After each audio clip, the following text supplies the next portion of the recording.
Danny Flexen here for Seconds Out. Delighted to be joined by the gentleman, John Hedges, 2-0 prospect here at the Origins Gym in Rainham.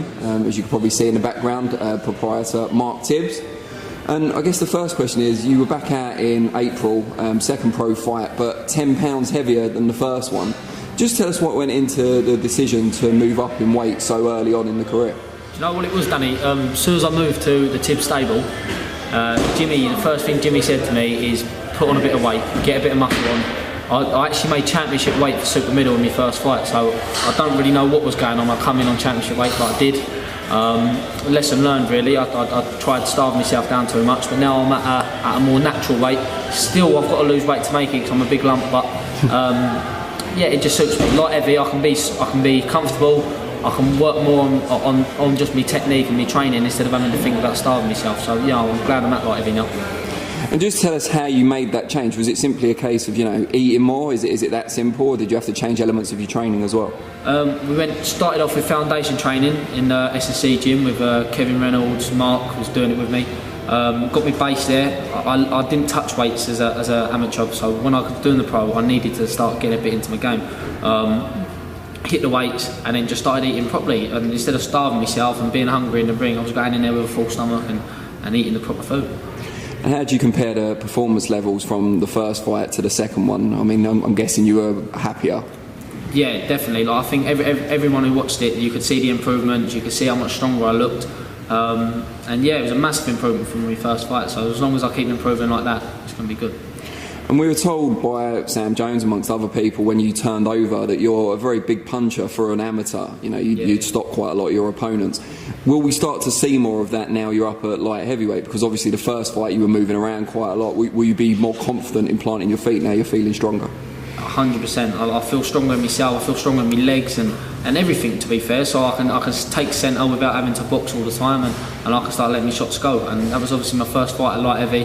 There weren't a big transition in between. I'd only joined Tibbs in end of November, start of December, so it weren't a massive transition, but now I've got time to work on it and waiting for the next fight day. There was obviously a big chunk of time when Mark was over in the US with Billy Joe Saunders, where you got to work with his dad more, Jimmy Tibbs, and also the assistant trainers here. Just tell us a little bit about that and what you got out of it. Yeah, it was good, you know. So we were split between a couple of gyms. We was getting the work in. Jimmy was there most days, to be fair. Jimmy and Stephen Andrews and Ian Andrews, and it was nice to, especially to work. Obviously, Ian and Stephen are great trainers, and we're lucky enough to work with them when Mark's here. But to get Jimmy on board as well, he's just a legend of the sport, knows everything, and his knowledge. And he was the first one to tell me to move to light heavy. I'm not going to question that. So as soon as he said it, it was like that was set in stone then. And yeah, my sparring from my camp was all took by Jimmy. Everything basically. He come to Ipswich to get some sparring with me. Down in Wickford, he come down, and yeah, it was good work with Jim. And he's seen it. He's seen it all before, and he's got a lot of faith in me, to be fair. So if he's saying it, I kind of believe in it myself now. Tell us a little bit about the sparring, because at this stage in your career, undoubtedly you're going to be learning more in the gym than you are in the ring. Who have you been kind of mixing it up with, and who have you learned from? Yeah, so like especially before my last fight, we mixed it with everyone. We've got Charlie Duffield down here, which is a massive puncher for the weight. I believe he's 10th in the cruiserweight now, but he's a big lump. I've got plenty of rounds with him as he was in our own gym. Craig Richards come down, must have done 6 with Craig. We had loads of different sparring. Joe Joel's over at Newlands. We were just getting all different styles. We were getting tall opponents, small opponents, but all mixing it with good quality fighters. And instead of fighting the middles and super middles, we was going more light heavies and cruisers. Also went down to Birmingham and got rounds in with the big boys, sparring Johnny Fisher down there, and Frank Onitis, I think it's Ignatius or something. Yeah. But yeah, great fighter.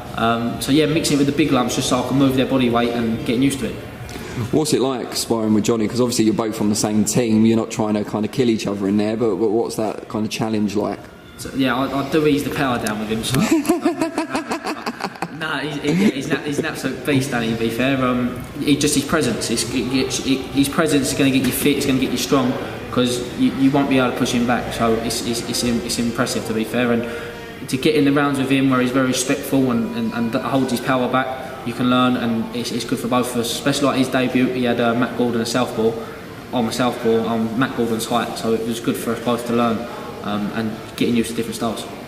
What sort of feedback have you been getting so far, not in the gym but on social media and from your fans and so on? What have they had to say about your first couple of fights? Do you know what? First one, I took plenty of stick. Do you know what? I was like a dog getting beat, Danny. It was terrible, like, it was shocking. But the second fight, everyone said the improvement, and I've never seen so many big names praise a fighter up. Like, I was having world champions, unified world champions getting onto me Instagram and things like that. Like Josh Taylor and that, putting things on there and comments, and it was nice to see. And I can't complain with that. Do you know what I mean? It was nice to see the improvement, and it just shows that putting the work in the gym, it all paid off in the night. And are these people that you've kind of met before who were giving you that sort of praise, the likes of Josh Taylor and stuff, or is it just they'd seen you on TV and they were impressed? Do you know what? Like Charlie Edwards as well. He always puts a message in Sonny. Them boys I used to train with in the amateurs, done a lot of Repton with them, but I hadn't seen them in ages. And now, obviously, being a pro, it's nice to listening to them. They're 2 world champions in themselves. Give you feedback. It's lovely, isn't it? And they're doing the job, so they know the hate you can get, they know the stick you can get, and they know how good it can be when you're on top. So it's good to get it off them. And when are we next going to see you out? I know there's a lot of changes with TV companies and stuff at the moment, which we're reporting on quite a lot. But when do we expect to see you back? I'm in camp now. The date it hasn't been announced, nothing secure. But yeah, we're getting ready to hear the next bit of news, and hopefully not too long. Apparently fight camp's going to be back-to-back 3 weeks in a row from the end of July with fans in attendance this time, which seems quite exciting. Is that something you fancy? It'd be lovely, hopefully, and who knows what could happen. But yeah, it'd be lovely to get me fans back in. Me and Johnny sell a good ticket in Essex, so it'd be nice to get us both down there and on one of the shows, because we know there'll be plenty coming up for us.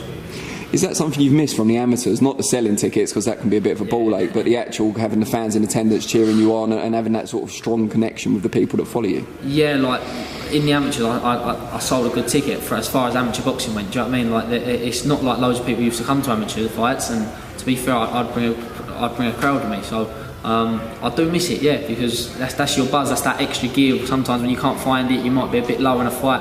That bit of buzz just gets you that extra 10% out of you. So it's nice to have them cheering you on.